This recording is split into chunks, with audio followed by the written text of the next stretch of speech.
겨울철 지하철을 타고 한강 다리를 건너다 보면 서울 진짜 춥구나 하고 실감하게 되는 때가 있습니다. 바로 꽁꽁 얼어버린 넓은 한강을 보게 될 때죠. 예부터 서울 사람들에게 이 꽁꽁 얼어버린 한강은 다가오는 여름을 대비할 훌륭한 재료였다는 사실. 겨울의 한강을 여름에 경성 사람들이 즐겼던 달콤한 방법, 경성을 사로잡은 아이스크림의 맛 콕 집어드립니다. 1900년대 초에는 한강에서 채취한 얼음을 빙고에 넣어서 여름까지 보관했습니다. 조선시대까지만 해도 국가 소유의 서빙고, 동빙고 등만이 존재했는데 조선 후기에 들어서면서부터는 민간에서도 얼음을 보관할 빙고를 설치해 보급과 장사를 시작했다고 합니다. 또 얼음을 운반하던 수레꾼들과 비교적 소규모 얼음을 개인 차원에서 보관할 수 있는 목재 빙고도 등장했죠. 그 이유는 바로 한양 땅에 빙수가 상륙했기 때문입니다. 1900년대 초 일제강점기가 시작되기 직전부터 일본식 빙수 카키고오리가 한양 땅에 함께 유입됩니다. 얼음을 잘게 갈아 그 위에 청량음료를 올리거나 시럽을 올려서 먹던 카키고오리. 이런 얼음 빙수의 영업 시작은 냉면집의 영업 시작과 함께 경성의 여름이 시작되었음을 알리는 신호탄이었을 만큼 당대에 큰 인기를 끌었다고 합니다. 이 시대 대표적인 빙수 덕후가 있었으니 바로 어린이날의 창시자 소파 방정환입니다. 방정환의 동료들 증언에 따르면 방정환 선생은 앉은 자리에서 빙수를 50그릇을 먹고 냉면에도 설탕 한 봉지를 모두 부어서 먹었다고 합니다. 이처럼 방정환도 홀딱 빠지게 한 얼음 빙수. 시간이 조금 흘러 1930년대에 나온 글을 들여다보면 빙수가 당시에 얼마나 핫한 아이템이었는지를 알 수 있습니다. 빙수는 자본이 없고 경험이 적어도 창업이 가능했으며 그에 비해 이익률은 높은 서민의 장사였습니다. 중요한 얼음이 녹으면 어떡하냐고요? 많이 비싸지 않은 목재 냉장고에 헝겊으로 잘 싼 얼음을 넣으면 얼음도 녹지 않고 더불어 다른 재료들까지 신선하게 보관이 가능했다고 합니다. 이런 이유로 당시 빙수 창업에 뛰어드는 사람이 많았는데 이 말을 반대로 생각해보면 그만큼 한양 땅에서 빙수를 찾는 사람들이 많았다는 이야기가 되겠죠? 오늘날 전 세계에서 사랑받는 K빙수가 되기까지 한강 얼음에서 시작한 빙수 이야기였습니다. 빙수하면 떠오르는 빙수의 라이벌, 바로 아이스크림. 아이스크림이 서울 땅에서 본격적으로 주목받기 시작한 것은 1920년대입니다. 매일신보에 나는 아이스크림 장사올시다라는 제목으로 말이죠.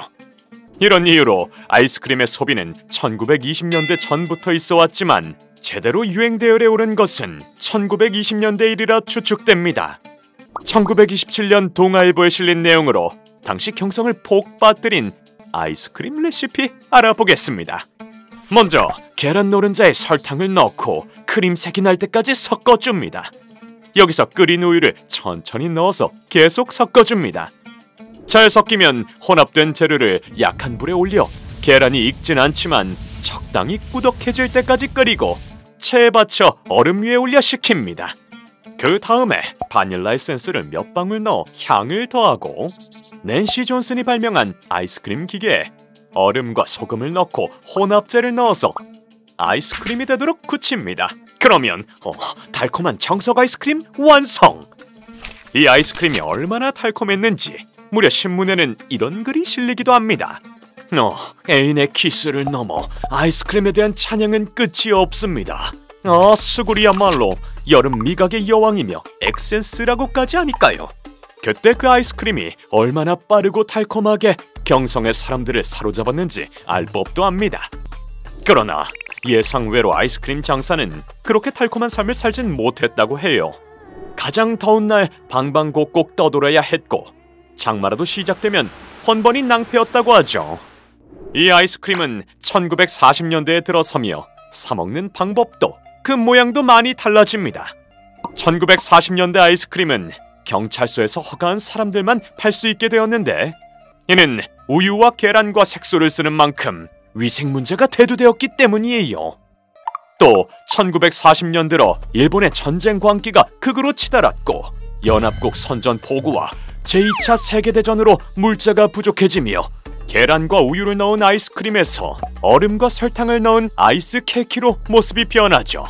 그나마도 설탕이 충분하지 않아 단맛의 정도에 따라 아이스 케이키 가격에 차등을 두었다고 합니다. 1950년대 6.25 전쟁 이후 서울에서는 암모니아로 냉동한 아이스 케이키 수요가 늘었어요. 이때부터는 슬슬 익숙한 이름이 등장하죠. 이때 아이스 케이키는 석빙고, 앙꼬 등으로 불리며 극장 앞이나 운동회 하는 곳 주변에서 큰 인기를 얻었다고 합니다. 이런 석빙고도 1960년대 들어 대체되었습니다. 바로 하드의 등장 때문이죠. 하드는 미국에서 들여온 기계로 대량 생산을 시작한 최초의 기업형 아이스크림이었고, 이때부터 하드는 오늘날의 우리도 즐기고 나는 바로 그 모습이 되었답니다. 마냥 달콤한 맛이라고 하기엔 씁쓸한 역사가 묻어있어 어딘가 가슴 한켠을 시리게도 하는 것 같은 경성의 음식 빙수와 아이스크림. 아이스크림의 더 다양한 이야기가 궁금하시다면 서울 역사 편찬원 문화마당 시리즈에서 만나보세요. 전자책 무료 열람도 가능!